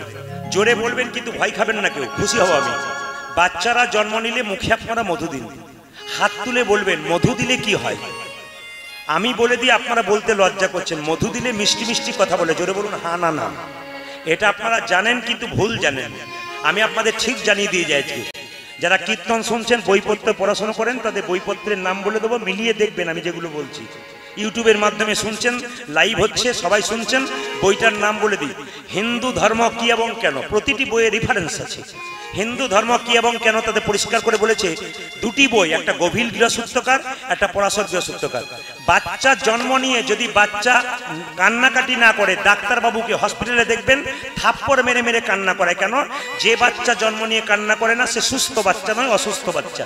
দেখবেন বাচ্চা জন্ম নিয়ে কান্নাকাটি করে, মায়ের দুধ পান করতে পারে না। কেন? ও তো ছোট বাচ্চা, কান্নাকাটি করে। তখন মধু দিয়ে দেওয়া হয়। কেন? যাতে কান্না বন্ধ হয়, মিষ্টি কথা বলার জন্য নয়। আমাদের ভুল ধারণাটা ভাঙিয়ে দিলাম। তবে হ্যাঁ, মধু কখন দেবেন তবে মিষ্টি কথা বলা যায়, এইটি আজ বলে যাব। বলবো না, বাদ দিয়ে দেবো, আর একবার অন্যদিন বলে দিয়ে যাবো। আজ আমি বলবো তবে তো যাবো, নইলে যাবোই না। জেনে নিন আপনারা যে এখানে বসে আছেন, বাচ্চার মুখে কখন মধু দেওয়া হয়। ভালো করে শুনবেন যারা শুনছেন। গভীর গৃহসূত্রকার বইয়েতে বলল যে বাচ্চার জন্মের 21 দিন পর, এইদিকে আতুর ঘর থেকে নিয়ে যান না মা, যেটা বলুন অসজ ঘর থেকে নিয়ে যান। সেই দিন যাদের যাদের পরবর্তী ক্ষেত্রে বাচ্চা হবে, এই নিয়মটা পালন করুন। বাচ্চা মিষ্টি মিষ্টি কথা বলবে। কে বলছে? প্রদীপ পাল বলেনি। কে বলছে? বই বলছে। কোন বই? গভীর গৃহসূত্রকার। তাতে বলছে যে বাচ্চার জন্ম নিয়ে 21 দিন পর ওই অসজ গৃহ থেকে নিয়ে গিয়ে ভালো করে স্নান করিয়ে মন্দিরে শুইয়ে দেবেন। শুইয়ে দিয়ে এক ফোঁটা মধু তার মুখে দিয়ে ভগবানের কাছে প্রার্থনা করে বলবেন, প্রভু আমার ছেলে বা মেয়ে যেন মিষ্টি মিষ্টি কথা বলে। দেখে নেবেন আগামীতে হয় কিনা। এক। আবার পরাশর গৃহসূত্রকার বইতে বলল, যেদিন অন্নপ্রাশন হয়, মায়েরা কেউ জানেন আমাদের অন্নপ্রাশন কেন হয়, মুখে ভাত কেন দেওয়া হয়? একটু জেনে নিন। মায়ের পেটে থাকাকালীন বাচ্চা মলিন খাবার খায়, ময়লা খাবার খায়, অশুভ খাবারগুলো খায়, ময়লাগুলো। ওই জন্য মুখটা ইয়ে হয়ে যায়। কি হয় মা? মুখটা অশুদ্ধ হয়ে যায়। ভগবানের প্রসাদ দিয়ে মুখটাকে শুদ্ধ করা হয়। এটা হচ্ছে অন্নপ্রাশন। লক্ষ্য করুন, অন্নপ্রাশনের দিনে কোনো মেয়ে যদি তার বাচ্চাকে কোলে নেবে, নিয়ে কি করবে? সূর্যদেবের দিকে তাকাবে, সূর্যদেবের কাছে প্রার্থনা করবে, হে প্রভু, হে সূর্যদেব, আমার ছেলে তোমার মতো যেন উজ্জ্বল হয়, জ্যোতির্ময় হয়, সমাজে প্রকাশ করতে পারে নিজেকে ভালোভাবে। প্রার্থনা করতে হয়, কোথাও প্রার্থনা করতে হয়, তারপরে কিছু পাওয়া যায়, নইলে পাওয়া যায় না। সবাই লক্ষ্য করুন, যখন ওইটা বলবেন, বলার পরে আপনি যখন পরমান্ন দেবেন, তার আগে একটু মধু দিয়ে দেবেন, প্রসাদটা দেবার আগে, তারপর পরমান্ন দেবেন। এই বইতে বলছে পরাশর গৃহসূত্রকারে যে বাচ্চা মিষ্টি মিষ্টি কথা বলবে। কখন বললাম মা? একটা আতুর ঘর থেকে 21 দিন পর যাওয়ার পর, আর একটা যদি অন্নপ্রাশনের দিনে করতে পারেন তাহলে ভালো। তিনি কি করলেন? দুই কানে কৃষ্ণ নাম শোনালেন, মধুর কৃষ্ণ নাম, ওইটি মধু দেওয়া হয়ে গেল। ছোট্ট ছেলে দুঃখী যখন আস্তে আস্তে বড় হলো, পাড়া প্রতিবেশী লোক বলল, এই যে কৃষ্ণমন্ডল, এই দুঃখের সংসারে তোমার ছেলে জন্ম নিল, ওই জন্য নাম রাখলাম দুঃখী মন্ডল। নাম রাখলাম কি? দুঃখী মন্ডল। আপনাদের কাছে একটা বিনীত নিবেদন রইল, যে যেখানে বসে আছেন মন দিয়ে শুনবেন। আপনার বাচ্চা ছেলের নাম কৃষ্ণ, বিষ্ণু, নারায়ণ এগুলো নামবেন। নাম রাখবেন, খুব ভালো হয়। যদি মহাপুরুষের নামে নাম রাখানো হয় তাহলে মনোবিজ্ঞান নিয়ে যারা পড়েছেন তারা দেখবেন যে মহাপুরুষের নামে যদি নাম, যেমন মেয়েদের পেটে বাচ্চা থাকলে নিয়ম হচ্ছে ভগবানের মন্দিরে প্রণাম করা আর মহাপুরুষের ছবি দেখা। কোন মহাপুরুষ? বিদ্যাসাগরের ছবি দেখলেন, আপনি রামকৃষ্ণ দেবের ছবি দেখলেন, আপনি বিবেকানন্দের ছবি দেখলেন, আপনি রবীন্দ্রনাথের ছবি দেখলেন। এই ছবি দেখলে কি হয় মা, না পেটের মধ্যে যে বাচ্চা আছে তার মধ্যে প্রভাব হয়, মনোবিজ্ঞানীরা বলছে। এবং আপনি যদি রবীন্দ্রনাথ ছেলের নাম রাখলেন, রবীন্দ্রনাথের কিছুটা ভাব তার মধ্যে প্রকাশ পাবে। কে বলছে? প্রদীপ পাল নয়, কে বলছে? মনোবিজ্ঞানীরা বলছে যে কিছুটা ভাব প্রকাশ পায়। ছেলের নাম কৃষ্ণ, বিষ্ণু, নারায়ণ, মহাপুরুষের নামে রাখবেন। কিন্তু আমি একটা জায়গায় গান করতে গেছিলাম, জায়গার নাম বলবো না, যাদের বাড়িতে বাসা দেখি 5টা ছেলে খেলা করছে উঠানে, খুব চিৎকার করছে। আমি ভদ্রলোককে বললাম, দাদা পাড়ার ছেলেগুলো খুব জ্বালাচ্ছে। বলে কেন? আমরা ঘুমাতে পারছি না, খালি চিৎকার করছে। কোন পাড়া থেকে এসছে 5টা ছেলে? তখন উনি আমাকে বলছেন, কিছু মনে করবেন না প্রদীপ বাবু, ওই 5টাই আমার। মানে আমি পঞ্চপাণ্ডবীর বাপ। আমি মনে মনে ভাবলাম, এক বাপের বেটা, এক বেটার বাপ হতে গিয়ে কত জ্বালা, আর কত আনন্দ করে বলছে আমি পঞ্চপাণ্ডবের বাপ। আমি তাহলে নিশ্চয় আপনি যুধিষ্ঠির, ভীম, নকুল, সহদেব নাম রেখেছেন। বলছে ও নাম কে রাখে? বলে কেন? আমি নাম রেখেছি সিরিয়াল দেখে দেখে, সিরিয়ালের নাম। বলে কি? না, বড়র নাম রেখেছি ঝন্টু, তারপর মন্টু, তারপর নন্টু, তারপর নাট আর বল্টু। আমি বললাম, দাদা কিছু মনে করবেন না, ঝন্টু, মন্টু আর নন্টুতে কোনো অসুবিধা নেই, এই নাট বল্টু দেখবেন আপনার শেষ জীবনে কাজে লেগে যাবে। বলছে কখন লাগবে বলুন? বলছে আপনি নিজেই বুঝতে পারবেন, বলতে হবে না, আমাকে ফোন করে বলবেন বেঁচে থাকলে। বলছে বুঝতে পারলাম না, কানে কানে বলুন। আমরা নাট বল্টু কখন কাজে লাগবে জানেন? আপনার যখন বয়স হয়ে যাবে, পার্টসগুলো ঢিলো হয়ে যাবে শরীরে, নাট বল্টু টাইট দিতে শুরু করবে, সেই দিনই বুঝবেন নাট বল্টুর কাজ কি। নাম রাখবেন কি?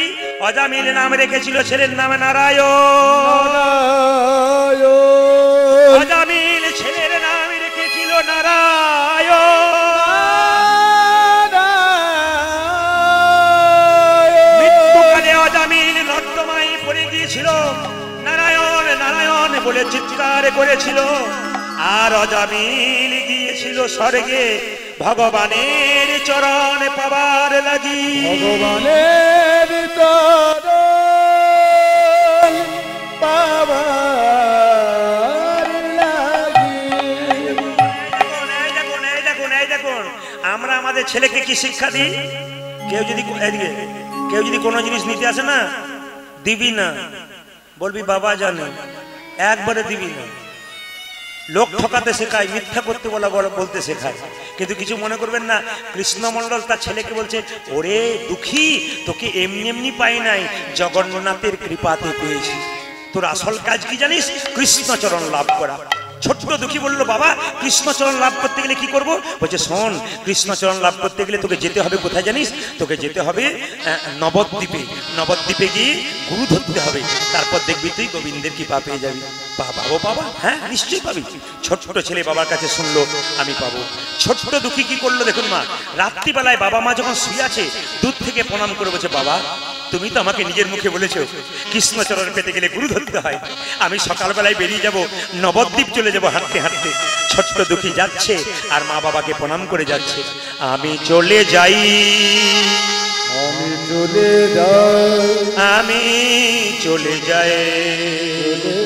সবাই লক্ষ্য করুন, দাও গো বিদায়। উলধ্বনি উলধ্বনি। চলে যাই, আমি চলে যাই। রাত্রিবেলায় যাচ্ছে, মা বাবাকে প্রণাম করে আমি চলে যাই, আমি চলে যাই, দাও গো বিদায়। ও আমি চলে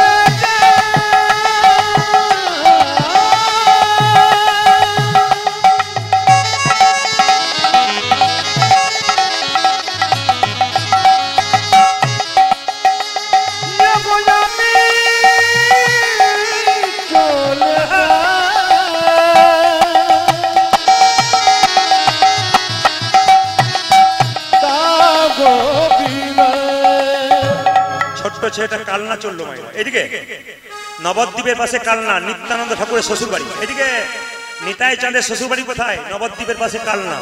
একজন বিখ্যাত গুরুদেব থাকে, তার নাম কি? হৃদয় চৈতন্য। তার আগে বলি আপনাদেরকে, জোরে করবো তো রাধা রানী কি। যত রাত বাড়ছে জয়টা কমছে। শ্যাম সুন্দর কি? আচ্ছা কিছু মনে করে আমাদের তাকাবেন, দুই চারজন রাধা রানী কি হাই একটু লেটে আরম্ভ করে ফেললেন, সকাল সকাল হলে ভালো হতো। রাধা রানী কি, শ্যাম সুন্দর কি? আমাদের সমাজে দশা কি বাবা বৈষ্ণবরা রয়েছে, একটু শুনবেন, কিছু মনে করবেন না। আপনাদের মেদিনীপুরে নাই, অন্য জায়গায় কথা বলি। দেখবেন মাংসর দোকান খুলেছে, মুরগির মাংস, লিখেছে শ্রীকৃষ্ণ ব্রয়লার সেন্টার, টাটা 230, গোটা 110। না না হাসি নয়, আমাদের লজ্জাগুলো দেখুন, এই দিকে তাকাবেন, হিন্দুদের লজ্জাগুলো দেখুন, আমরা কোন জায়গায় পৌঁছাচ্ছি একটু ভাবুন। শ্রীকৃষ্ণ ব্রয়লার সেন্টার, ভগবানের নামে মুরগি দোকান খুলতে হবে, আমরা কোন জায়গায় পৌঁছাচ্ছি। আবার আমি দেখলাম এক জায়গাতে লেখা রয়েছে চৈতন্য শু হাউস, মানে মহাপ্রভুর নামে জুতোর দোকান। সবচাইতে লজ্জার ব্যাপার, যিনি খুলেছেন তার লজ্জা নাই, আর যিনি আবার হাতে করে নিয়ে যাচ্ছেন মহাপ্রভুর নামটা লেখা রয়েছে উপরে, আর দিব্যি কোনো হেলদেলি নেই, কেন চলে যাচ্ছে? মানে অন্য লোকে দেখে যে লজ্জা করবে যে ছি ছি ছি কিরকম ব্যাপার, কিন্তু দেখুন মহাপ্রভু শু হাউস। আমি বলবো আপনারা দোকান খুলুন, সবকিছু করুন, এমন কিছু করবেন না যার জন্য আমাদের সমাজের নিন্দা হয়, আমাদের সমাজের কলঙ্ক হয়, অন্য জাতির লোকরা আমাদেরকে ঠাট্টা করে। আমরা কোন জায়গায় পৌঁছাচ্ছি। এই যে তাকাবেন, আপনার ধূপকাঠির প্যাকেট কেনেন তো, জোরে বলুন হ্যাঁ না না। দেখবেন প্যাকেটে কৃষ্ণের ছবি, রাধার ছবি থাকে, কিংবা মহাপ্রভুর ছবি থাকে, ভগবানের ছবি থাকে। আপনি ঘরে গিয়ে ভগবানকে দিব্যি ফুল দিয়ে মালা দিয়ে পুজো করছেন, আর প্যাকেট শেষ হয়ে গেলে প্যাকেটটা নর্দমায় ভাসিয়ে দিচ্ছেন। একদিকে কৃষ্ণকে ভালোবাসছেন, একদিকে কৃষ্ণকে নর্দমায় ফেলছেন, লাভ কি হলো? না না, যারা প্যাকেট তৈরি করে তাদের দোষ নাই, দোষটা তো আমাদের। তবে যারা প্যাকেট তৈরি করে তাদের কাছে প্রদীপ পালের নিবেদন রইল এই কীর্তনের আসরে, আপনারা ধূপকাঠির প্যাকেট তৈরি করুন, কোনো অসুবিধা নেই, ব্যবসা আপনাদের করতে হবে। কিন্তু একটা কথা রইল, প্যাকেটের ওপরে কৃষ্ণের ছবি, রাধার ছবি, মহাপ্রভুর ছবি দেবেন না, ফুলের ছবি দেবেন, পশুর ছবি দেবেন, পাখির ছবি দেবেন। ওগুলো দিয়ে আমাদের সমাজে আমরা ঠিক মানগুলো রক্ষা করতে পারছি না, তাই ওই ছবিগুলো দেওয়া বন্ধ করুন, আমার বিনীত নিবেদন রইল। আপনাদের কাছে নিবেদন রইল, যে যেখানে বসে আছেন, আপনাদের এখানে বিয়ে টিয়ে হয় না? হয় না, জোরে বলুন হ্যাঁ না। বিয়ে হয় না? আপনাদের বোধহয় বিয়ে হয় না কেউ নাকি? আচ্ছা, বিয়ে হবার সময় কিছু মনে করবেন না, সব কিছুতেই দেখবেন নকল। কিরকম নকল? এই দিয়ে দেখাবেন, সব কিছুতেই নকল। যেমন দেখবেন বিয়ের সময় একটা শুভ সন্ধিক্ষণ, মাথায় কাপড় দিচ্ছে, আর ছেলে মেয়েকে ফুলের মালা পরাচ্ছে, মেয়ে ছেলেকে ফুলের মালা পরাচ্ছে, আর সেই সময় দেখবেন একজন ক্যামেরাম্যান থাকে, যখন এই মালাটা পরাতে যাচ্ছে মেয়েটি ছেড়ে, এই দিকে তাকাবে। মেয়েটি কোন দিকে তাকাচ্ছে? স্বামীর দিকে না ক্যামেরাম্যানের দিকে? আচ্ছা, বিয়ের পরে কি আর স্বামীর দিকে তাকায়? এই জন্যই তাকায় না। না করছেন কি আমাদের নিবেদন। আবার দেখবেন বিয়ে বাড়িতে মেনু চার্ট দেয় না, কত লজ্জার ব্যাপার। কোন জায়গায় পৌঁছাচ্ছি বিচার করবেন প্রদীপ পালের কথাগুলো। কিরকম না, মেনু চার্ট দেওয়া হয় রাধা বল্লভী, দেই না, জোরে বলুন। তার নিচে চিকেন কাটলেট, মটন কাটলেট, লজ্জা লাগা উচিত আমাদের। কোন জায়গায় পৌঁছাচ্ছি আমরা? একদিকে রাধা বল্লভী নাম দিচ্ছি, তার নিচে ওগুলো লিখে দিচ্ছি, আমরা কোন জায়গায় পৌঁছাচ্ছি? আপনাদের কাছে নিবেদন রইল, এগুলো বন্ধ করুন, আপনাদের জীবন সুন্দর হবে। বিবেচনা করে কাজ করবেন, সমাজ সুন্দর হবে, অন্যান্য লোকজন ঠাট্টা না করে। এবছর দুর্গাপুজোতে দিয়ে দেখান, এবছর দুর্গাপুজোতে একদিকে পেরিয়ে যাচ্ছি, একটা বিরাট বড় প্যান্ডেল, থিম হয়েছে কি না, শিব চালাচ্ছে স্কুটি, আর মা দুর্গা তার পেছনে হাত দিয়ে বসে আছে। তো একজন অন্য ধর্মের লোক আমাকে বলছে, প্রদীপ বাবু খুব তো লোককে বোঝান। বিশ্বাস করবেন না, লজ্জায় আমি ছোট হয়ে গেলাম। খুব তো লোককে আপনারা বোঝান ধর্ম ধর্ম করে, কি করছে? আপনাদের ধর্মে কোন জায়গায় লেখা আছে শিব স্কুটি চালিয়েছিল আর দুর্গা তার পেছনে হাত দিয়েছিল? আমি একটাও কথা বলতে পারি নাই, বললাম দাঁড়ান, সমাজকে সঠিক করতে গেলে ঠিক জায়গাতে বলবো। লজ্জা লাগা উচিত আমরা যারা থিম করছি। থিম করতে গিয়ে অন্য ধর্মের লোককে আমরা হাসাচ্ছি। থিমটা এমন করুন যেন শাস্ত্রের নিয়মে হয়। থিমটা এমন করুন যেন দেখে মানুষের চোখ একটু আনন্দ পায়, গান শুনে আনন্দ পাই। এমন ডিজে বাজাবেন না যাতে কারো হার্টের দোষ হয়ে যাবে। তো থিম করেছে কি না, দুর্গা কাঁধে হাত দিয়ে আছে আর শিব স্কুটি চালাচ্ছে। কোথায় লেখা আছে? আমরা কোন যে কত অধঃপতনের দিকে যাচ্ছি। বিরাট বড় প্যান্ডেল হচ্ছে, দুর্গা ঠাকুর এইটুকু হচ্ছে কেন? দুর্গা তো ভয়ে লুকিয়ে আছে একপাশে, ডিজের শব্দতে ও বলছে যে পরের বছর আর আসবো না, এই বছর পর্যন্ত এলাম না। কোন জায়গায় পৌঁছাচ্ছি? আবার দেখবেন, তবে একটা কথা বলি, দেখবেন আর একটা জিনিস আপনাদের এখানে আছে কিনা জানেন, কেউ যদি মরে যায় তো যারা মরা পড়ে যাচ্ছে বলে আগে দিবি তারপরে যাবো, নলে যাবো। আমার মা মরেছে আর ওর কত আনন্দ হচ্ছে বলুন তো, 3 প্যাক দিয়ে দে তবে পুরাবো, নলে যাও, অন্যজন কিনে যাও, মানে আগে চাই তাকে। আবার দেখবেন দুর্গা বিসর্জন হচ্ছে, তখন দেখবেন আবার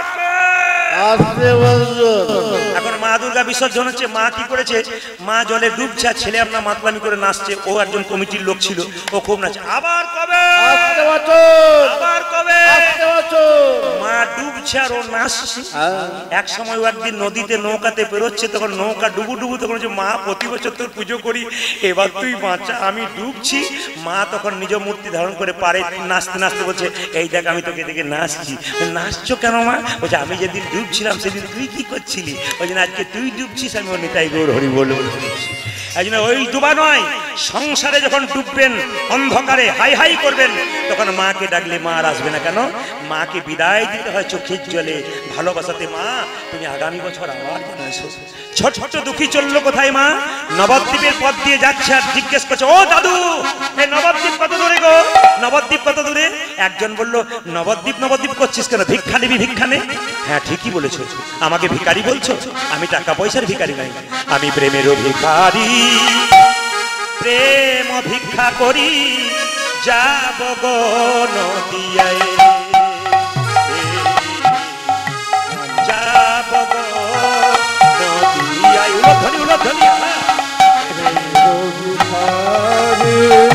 প্রেম ভিক্ষা করি যাব গো নদিয়ায়, যাব গো নদিয়ায়। আমি প্রেমের ভিখারি, প্রেম ভিক্ষা করি যাব গো নদিয়ায়।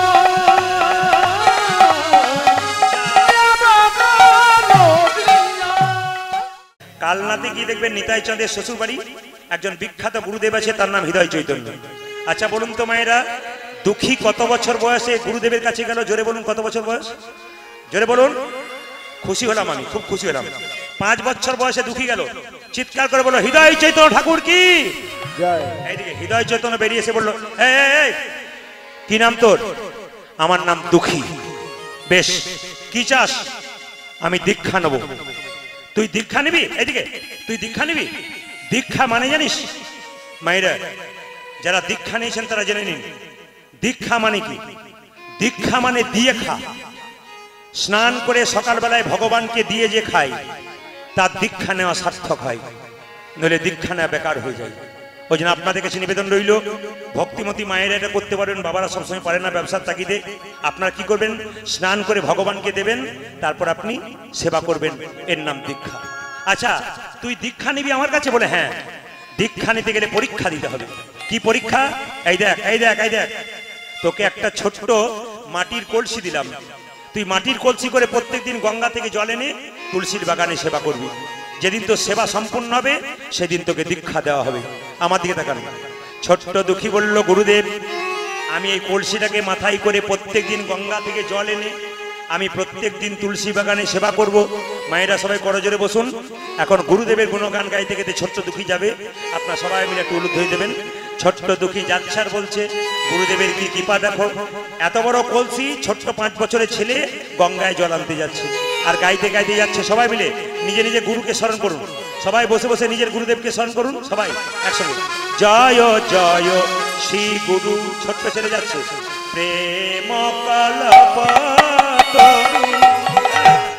জয় জয় শ্রী গুরু, প্রেম কল্প তরু।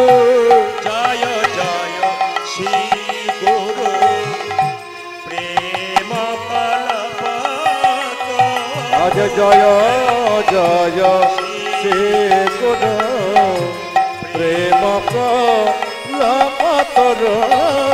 অদ্ভুত জাত প্রকাশ রে। সবাই অদ্ভুত জাত জাত প্রকাশ রে। দূরি করেছি, অজ্ঞান আধার দূরি করেছে, দূরি করেছে দেবী অজ্ঞান আধার দূরি করেছে। প্রকাশ করে অজ্ঞান আধার দূরি করেছে। প্রকাশ করে অজ্ঞান আধার দূরি করেছে। ওরা জ্ঞান চান প্রকাশ করে, অজ্ঞান আধার দূর করেছে। প্রকাশ করে অজ্ঞান আধার দূর করেছে। সবকিছু ভালোর পেছনে খারাপ থাকে, জোরে বলুন হ্যাঁ না না। ছোট্ট দুঃখী জল আনতে গেছে, গঙ্গার এপারে দাঁড়িয়েছে, ওপার থেকে কতগুলো মেয়ে বলছে, এ ছেলে কি নাম? আমার নাম দুঃখী। কোথায় বাড়ি রে? খড়গপুরের পাশে ধারেন্দা গ্রামে। ও তাই নাকি, দুঃখী নাম? কি জন্য এসছিস? বলে আমার গুরুদেব হৃদয় চৈতন্য দীক্ষা নিতে এসছি। মেয়েরা বলছে পালিয়ে যা। বলে কোথায়? তোর বাবা মায়ের কাছে। বলে কেন? ওই লোকটা ওই রকমই, কত ছেলে তোর মতো এসছে, কাউকে দীক্ষা দেয় না, গরুর মতো খাটিয়েছে, সবাইকে আবার পাঠিয়ে দিয়েছে বাড়িতে, তুই পালিয়ে যা বাবা এই সময় থেকে। ছোট্ট দুঃখী বলল, ওগো মা, তোমরা আমার গুরুকে চিনতেই পারলে না। গুরু আমার নারকেলের মতো গো, ভেতরে শ্বাস জল আছে, ভেতরে বাইরেটা শক্ত আছে। গুরু এরকমই হয়, শিষ্যকে শাসন করে কিন্তু ভেতরে প্রেম থাকে।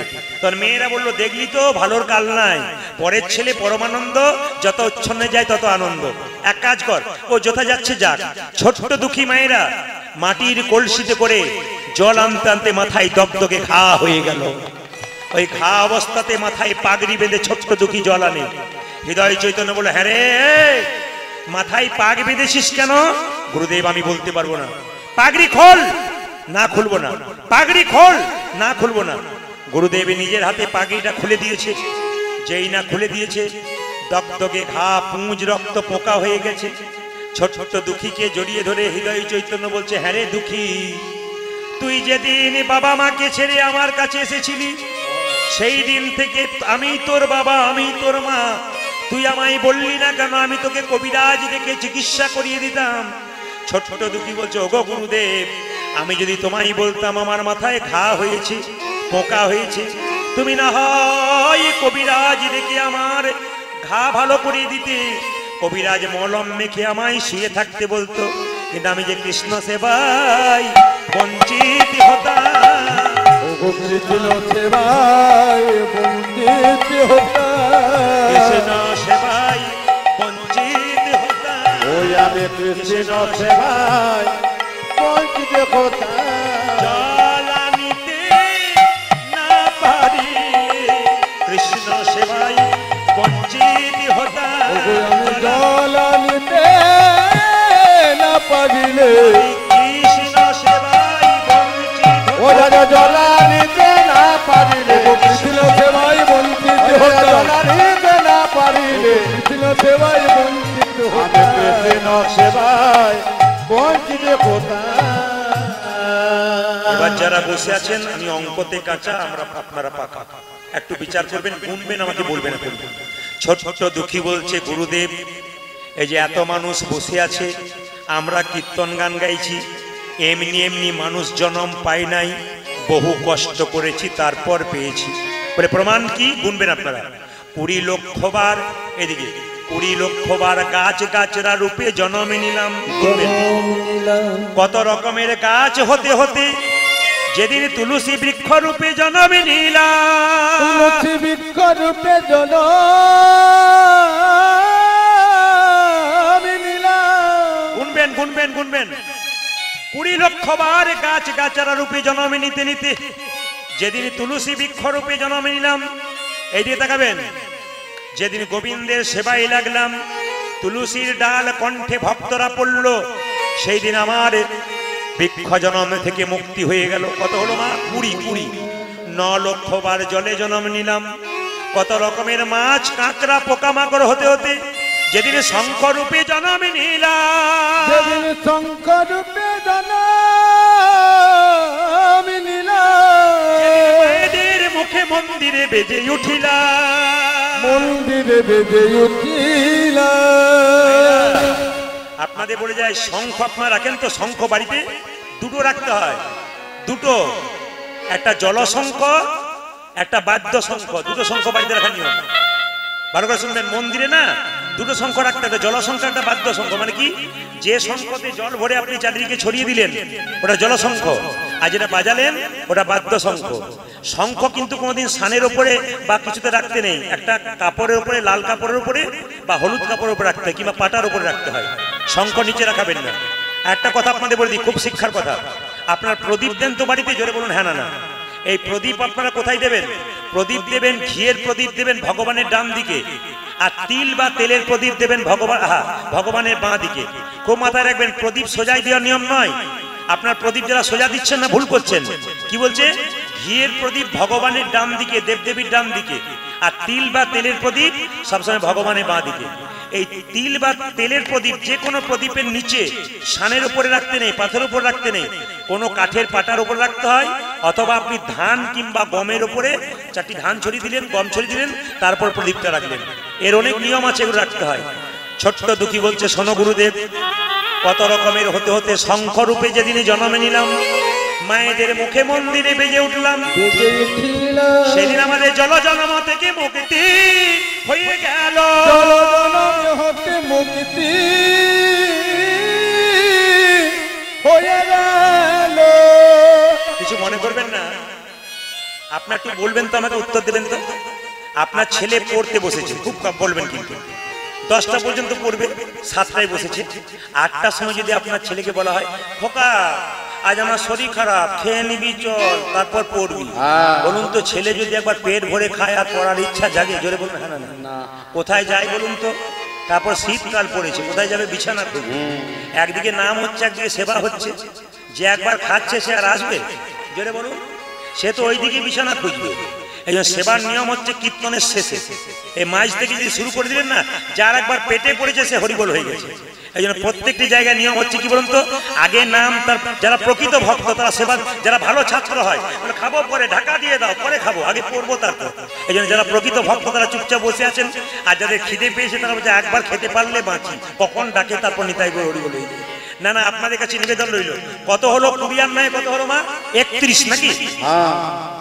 যাক, আপনাদের প্রণাম জানাই। যখন 20 আর 9 31 বলছি, হ্যাঁ 20 আর 9 31, 20 আর 9 কত? 29। 11 লক্ষ বার পোকা রূপে জন্মে নিলাম, পোকা রূপে জন্মে নিলাম। কত রকমের পোকা হতে হতে যেদিন ভ্রমর কুলে জন্মে নিলাম, যেদিন ভ্রমর কুলে জন্মে নিলাম, মধু সংগ্রহ করে গোবিন্দের পূজাতে লাগাইয়ে দিলাম, গোবিন্দের পূজায় লাগিয়ে দিলাম। সেই দিন আমার পোকা জন্মে থেকে মুক্তি হয়ে গেল। সেই দিন পোকা জন্ম হইতে আমার মুক্তি হয়ে গেল। বলবেন বলবেন, 20 আর 9 29 হয়েছিল, 11 কত হলো? জোরে বলুন। বা আপনার অঙ্কতে পাকা 40। আচ্ছা, 30 লক্ষ বার আমরা পশু কুলে জন্মে নিলাম, জন্ম নিলাম। কত রকমের পশু হতে হতে যেদিন আমি গাভী কুলে জন্মে নিলাম, যেদিন গাভী কুলে জন্ম নিলাম, যেদিন গাভীর চামড়া দিয়ে শিখল তৈরি হলো, শিখল তৈরি হলো, যেদিন গাভীর দুগ্ধ গোবিন্দের সেবাই লাগিল, গোবিন্দের সেবায় লাগিল। সেই দিন আমরা পশু জন্মে থেকে মুক্তি পেয়ে গেলাম, সেই দিন পশু জন্ম হইতে মুক্তি হয়ে গেল। এই দিয়ে তাকাবেন, এই দিয়ে তাকাবেন, কত হলো? 40 আর 30, বাহ বাহ 70। 10 লক্ষ বার পাখি কুলে জন্মে নিলাম, কত রকমের পাখি হতে হতে যেদিন ময়ূর কুলে জন্মে নিলাম, যেদিন ময়ূর কুলে জন্ম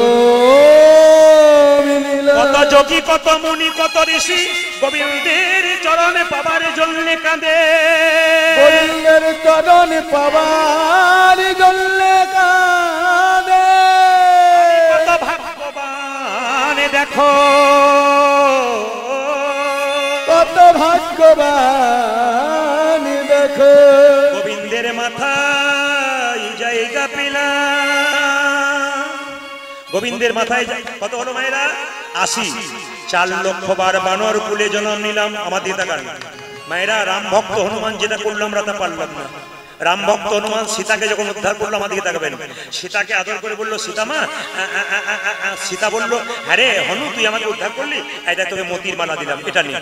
মতির মালাটা হনুমান নিল, আমরা যেটা পারি না হনুমান করলো। তাকান আমার দিকে, হনুমান বলল, মা গো তুমি মতির মালা দিলে, প্রথমে কপালে ঠেকালো, কানে ঠেকালো, নাকে ঠেকালো, চোখে ঠেকালো, নাক দিয়ে শুকিয়ে দেখলো, জিভ দিয়ে চেটে চেটে দেখলো, দাঁত দিয়ে কেটে কেটে 64 টুকরো করে দিল। প্রশ্ন করবেন 64 করলো, 65 কেন নয়, 63 কেন নয়?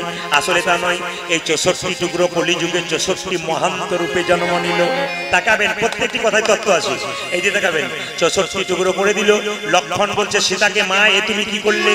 বানরে সপিলে মতি, মতিতে তারা নাইক মতি, অনাসে কাটে তারে দন্তে, শিশু মানে না দেবতাই, মানুষে পূজে তারে জ্ঞান বলতে, মানুষে পূজে তারে জ্ঞান বলতে।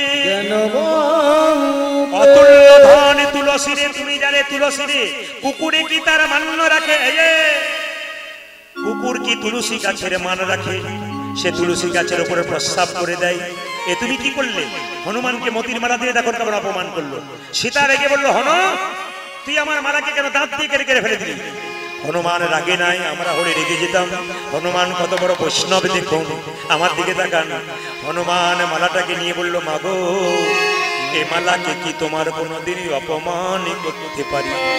এ তো যেমন তেমন মালা নয়, আমার মায়ের দেওয়া প্রেমের মালা বটে, প্রেমের মালা বটে। এ মালা প্রথমে কপালে ঠেকালাম কেন জানো?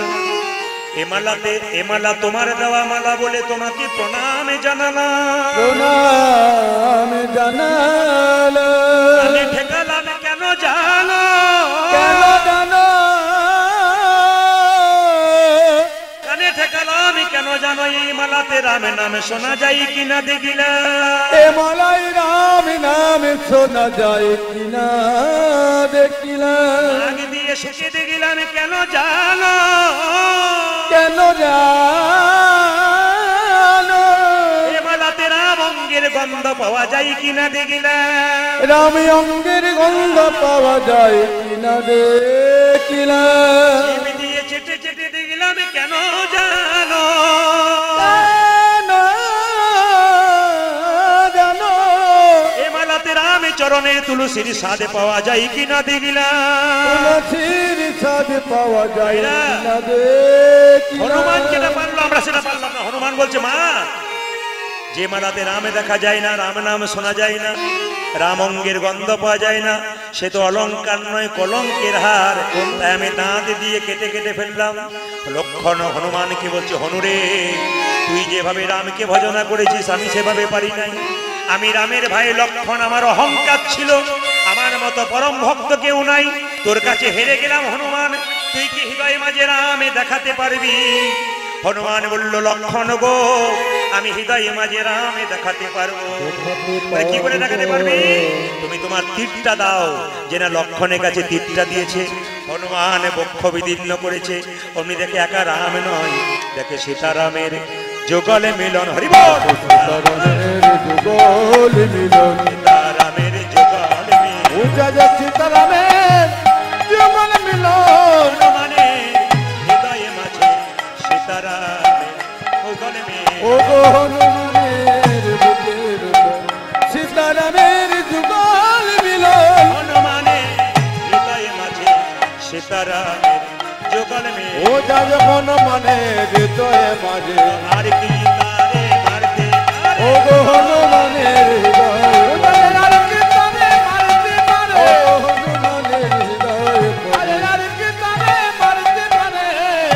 সীতারামের যুগল মিলন। বলো রাধা রানী কি? যত জয় বাড়বে তত ভয় কাটবে। রাধা রানী কি? শ্যাম সুন্দর কি? মদন মোহন কি? হরিবাসর কি? ঘুম আসছে কি? যে অনেক জায়গায় ঘুম আসছে কি, তাও জয় বলে আপনার না বললেন তো বুঝলাম যে কান একবারে খাড়া আছে।